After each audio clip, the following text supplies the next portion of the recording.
अस्सलामुअलैकुम वरहमतुल्लाहि वबरकातुहू।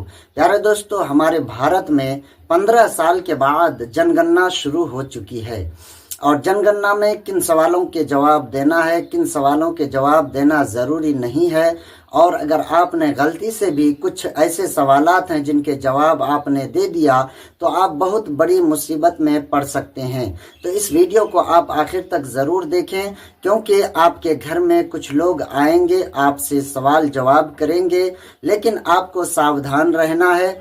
किन सवालों के जवाब देना ज़रूरी है और किसके ज़रूरी नहीं है, इस वीडियो को देख करके आप मालूमात हासिल कर लें। क्योंकि अगर गलती से भी आपने कोई ऐसी वैसी सवाल के जवाब को दे दिया तो बहुत बड़ी मुसीबत में पड़ सकते हैं। क्या क्या पूछा जाएगा, क्या पूछा नहीं जाएगा और किसका जवाब देना है, किसका नहीं देना है। वीडियो को खेल कूद या कॉमेडी की वीडियो ना समझें, बल्कि सीरियस लें इस वीडियो को।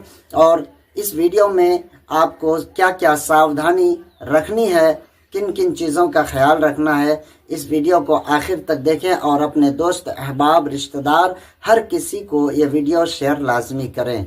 तकरीबन 33 सवाल पहले दौर में आपसे पूछे जाएंगे। वो 33 सवाल कौन कौन से हैं, आइए आपको बहुत आसान भाषा में बताने की कोशिश करता हूं। ध्यान से इस वीडियो को आखिर तक देखिएगा, एक सेकंड भी इस वीडियो का मिस मत करिएगा और इसको हर अपने के साथ शेयर भी करिएगा, क्योंकि बहुत जरूरी वीडियो है। पूरे देश के अंदर जनगणना हो रही है तकरीबन 15 साल के बाद, और इस बार ये जनगणना पूरी तरह से डिजिटल है। जब 2011 में जनगणना हुई थी, लोगों की गिनती हुई थी, तो वो कागजी जनगणना थी, लेकिन इस बार आपके दरवाजे पर जो लोग आएंगे आपकी डिटेल लेने, उनके हाथ में मोबाइल होगा और लैपटॉप होगा, उसी में सारी डिटेल आपकी फिल की जाएगी। इसलिए सावधान रहने की जरूरत है, क्योंकि एक छोटी सी गलती, एक छोटा सा गलत जवाब आपको बहुत बड़ी मुसीबत में डाल सकता है। दोस्तों, इस बार ये जो जनगणना हो रही है ये 2 फेज में हो रही है। पहला फेज 1 अप्रैल 2026 से शुरू हो चुका है और ये 30 सितंबर 2026 तक चलेगा। 1 अप्रैल से लेकर 30 सितंबर तक आपके घर पर कभी भी सरकार की तरफ से लोग आ सकते हैं। इसमें से ज्यादातर स्कूल के टीचर होंगे। 1 अप्रैल से 30 सितंबर तक जो लोग आपके घर पर आएंगे वो आपके मकान की जानकारी लेंगे। तकरीबन 33 सवाल आप लोगों से किए जाएंगे। वो सवाल किस तरह के होंगे वो भी आपको बता देता हूं। सबसे पहले आपसे आपका मकान नंबर पूछा जाएगा, उसके बाद आपके घर में फर्श है या फिर कच्चा है उसकी जानकारी ली जाएगी। आपके घर की जो दीवारें हैं वो पक्की हैं या फिर कच्ची हैं।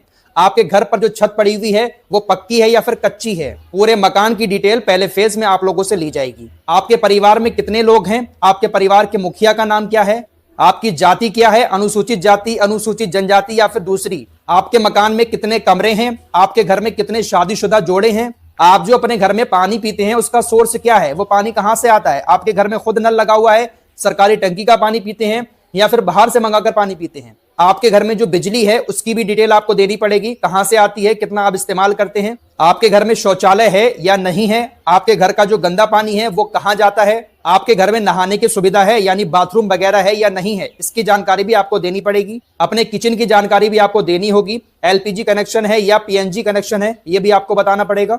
आप अपने घर में जो खाना पकाते हैं वो किस तरह पकाते हैं, चूल्हे पर पकाते हैं या फिर गैस पर पकाते हैं। आपसे यह भी पूछा जाएगा कि आपके घर में radio, TV, smartphone, computer, laptop इस तरह की चीजें हैं या नहीं है। अगर हैं तो बता दें, नहीं है तो ना बताएं। आपके पास साइकिल है, मोटरसाइकिल है या फिर स्कूटी है। आपके पास कार है, वैन है या फिर जीप है। आपके घर में जो अनाज आता है उसकी जानकारी भी आपसे ली जाएगी और आपसे आपका मोबाइल नंबर लिया जाएगा। जनगणना का पहला फेज 1 अप्रैल 2026 से शुरू हो चुका है और 30 सितंबर 2026 तक चलेगा। इस पूरे फेज में इसी तरह के सवाल आपसे पूछे जाएंगे। अगर अभी तक आपके घर पर लोग नहीं आए हैं तो इस पूरे पीरियड के दौरान सितंबर तक आपके घर पर लोग आएंगे सरकार की तरफ से और इस तरह के सवाल पूछेंगे। यहां पर आदमियों की गिनती नहीं की जाएगी, यहां पर बस आपसे आपकी इस तरह की डिटेल मांगी जाएगी। जो सवाल आपसे पूछे जाएंगे वो मैंने आपको बता दिए हैं। इसके अलावा कोई भी एक्स्ट्रा सवाल आपसे नहीं पूछा जाएगा। जनगणना का जो दूसरा फेज शुरू होगा वो 1 मार्च 2027 से होगा, जहां पर लोगों की गिनती की जाएगी। इस दूसरे फेज में आपसे बहुत कम सवाल किए जाएंगे। आपसे आपका नाम पूछा जाएगा, आपकी एज पूछी जाएगी, आपकी जाति पूछी जाएगी और आप क्या काम करते हैं वो पूछा जाएगा। इसके अलावा ज्यादा फालतू के सवाल आपसे नहीं पूछे जाएंगे। दोस्तों, हमारे देश के अंदर कोई भी काम होता है तो उससे पहले स्कैम शुरू हो जाता है। जैसे एसआईआर हो रहा था तो वहां पर भी कई सारे स्कैम हमारे सामने आए थे, जहां पर लोग ओटीपी ले रहे थे एसआईआर के नाम पर और धोखाधड़ी के मामले सामने आ रहे थे। ऐसा ही जनगणना में भी हो रहा है। जनगणना को लेकर भी लोगों के साथ स्कैम करने की साजिश रची जा रही है और इसमें स्कैम हो भी सकता है। दिल्ली पुलिस ने भी तमाम लोगों को अलर्ट किया है इस बात को लेकर।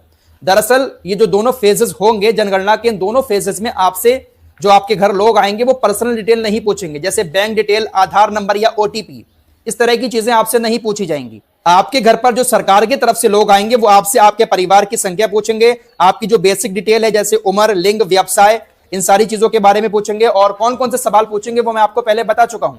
जो लोग सरकार की तरफ से आएंगे वो आपसे क्या नहीं पूछेंगे वो भी आपको जानना जरूरी है। आपसे आपकी बैंक डिटेल इस जनगणना में नहीं पूछी जाएगी। आधार कार्ड नंबर आपका क्या है वो भी इस जनगणना के दौरान आपसे नहीं पूछा जाएगा। पैन कार्ड नंबर भी आपसे नहीं पूछा जाएगा और ना ही आपसे कोई ओटीपी लिया जाएगा। इन तमाम बातों का आप लोग ध्यान रखें। जनगणना करने जो भी शख्स आपके घर पर आता है मोबाइल और लैपटॉप लेकर, अगर वो असली बंदा है, सरकार की तरफ से आया है, तो वो आपसे किसी भी तरह का ओटीपी नहीं लेगा, ना ही आपका आधार कार्ड नंबर मांगेगा और ना ही आपकी बैंक डिटेल मांगेगा। बाकी सारी इंफॉर्मेशन आप लोगों से पूछी जाएगी जो मैं आपको बता चुका हूं। बस वही इंफॉर्मेशन आप लोग शेयर करें, अपनी बैंक डिटेल ना दें, आधार कार्ड, पैन कार्ड, ये कोई भी नंबर आप ना बताएं और ना ही ओटीपी बताएं, क्योंकि जनगणना में इस तरह की चीजें आपसे नहीं पूछी जाएंगी। आपके दरवाजे पर आकर अगर आपसे कोई जनगणना के नाम पर बैंक डिटेल पूछ रहा है, आधार कार्ड नंबर पूछ रहा है या ओटीपी मांग रहा है, तो उसको कभी मत देना, वो स्कैमर हो सकता है। क्योंकि जो लोग जनगणना करने आएंगे वो आपसे आपकी बैंक डिटेल नहीं मांगेंगे। इस बात को आप लोग अच्छे से याद रखना, घबराना नहीं। सवाल बहुत सारे पूछे जाएंगे, सारी चीजें आप लोगों को बता चुका हूं। सारे सवालों के जवाब आप लोग उन लोगों को दे देना, लेकिन बैंक डिटेल की जानकारी कभी भी उनको मत देना। वो कहेंगे कि आपकी जनगणना नहीं होगी, आप कहना मत करो, लेकिन बैंक डिटेल आपको नहीं बतानी है और ना ही किसी तरह का कोई भी आपके मोबाइल पर ओटीपी वो भेजे वो आपको बताना है। ध्यान रखना इन चीजों का। मोबाइल नंबर आपसे पूछा जाएगा लेकिन सिर्फ वो उसमें सेव किया जाएगा, बाकी मोबाइल नंबर का इस्तेमाल कुछ नहीं है। दिल्ली पुलिस की तरफ से भी लोगों को अवेयर करते हुए पोस्ट किया गया है कि देखिए जनगणना के नाम पर लोग ठगी कर रहे हैं।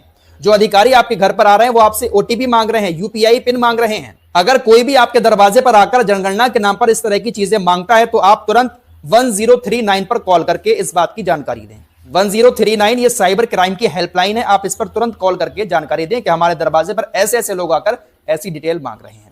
इस जनगणना के दौरान बस आप लोगों को एक बात का ध्यान रखना है, अपना bank account, Aadhaar card number, PAN card number और कोई भी ओटीपी।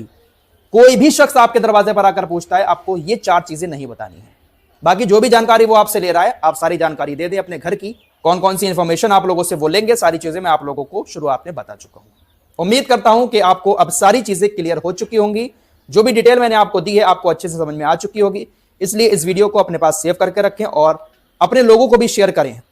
मोहतरम दोस्तों, आपने वीडियो को देखा। अब आपको ध्यान ये रखना है कि जिस तरीके से आपसे सवाल किया जाएगा कि बिजली कहाँ से आती है, सोलर है कि नहीं, पानी कैसे इस्तेमाल करते हैं, गैस है कि नहीं आपके घर में, मोबाइल है कि नहीं, टैबलेट है कि नहीं, लैपटॉप है कि नहीं, गाड़ी कितनी है, ये सारे सवाल के जवाब आप बगैर डरे दे सकते हैं। इसमें डरने की कोई ज़रूरत नहीं है। लेकिन आपको ध्यान रखना है इन 4 चीज़ों का, जैसे आधार कार्ड अगर आपसे मांगे तो आपको आधार कार्ड हरगिज़ नहीं देना है, और आपको पैन कार्ड भी अगर आपसे मांगे तो वो भी आपको हरगिज़ नहीं देना है। आपके पास अगर बैंक अकाउंट मांगे तो वो भी नहीं देना है। अगर आपके पास कोई ओटीपी मांगे तो वो भी नहीं देना है, क्योंकि सरकारी नियम और कानून के अनुसार Aadhaar card, PAN card, bank account, OTP नहीं मांगा जाता है। जिस तरीके से आपने वीडियो में सुना कि क्या क्या आपसे पूछा जाएगा। इसके अलावा Aadhaar card, PAN card, bank details या ओटीपी अगर मांगता है तो आपको हरगिज़ नहीं देना है। और अगर जनगणना वाले कहते हैं कि हम जनगणना नहीं करेंगे जब तक आधार नहीं देंगे, तो कोई बात नहीं, उनको आप कह दीजिए कि मत कीजिए जनगणना, वापस चला जाए तो चला जाए। लेकिन इन सारी चीज़ों का आप ध्यान रखें, वरना फ्रॉड इतना निकल चुका है कि इस मौके का फ़ायदा वो उठाएगा ही उठाएगा और आप बुरी तरह से फंस सकते हैं। इसलिए इन सारी चीज़ों का ख्याल रखें और इस वीडियो को अपने मोबाइल में सेव करके रखें और दूसरों तक शेयर लाजमी करें। अस्सलामु अलैकुम व रहमतुल्लाहि व बरकातुहू।